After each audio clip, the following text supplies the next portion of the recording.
শেষ দেখাটা মা বাবা সন্তানেও দেখে না। মাবুদ শেষ দেখাটা মা বাবা সন্তানেও দেখে না। এমন মরণ মাওলা তুমি কাউকে দিও না।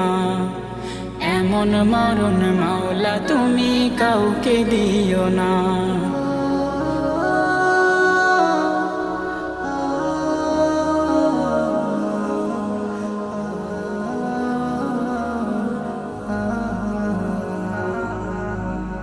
যে মরণ লাশ হলে কেউ চায় না গোসল দিতে, আসে না ছেলে বাবার কফিন কাঁধে নিতে। জানাজা দাফন কাফন ভাগ্যে যদিও হয়, মানবতার ফেরিওয়ালা সেথায় অসহায়। এই পাপী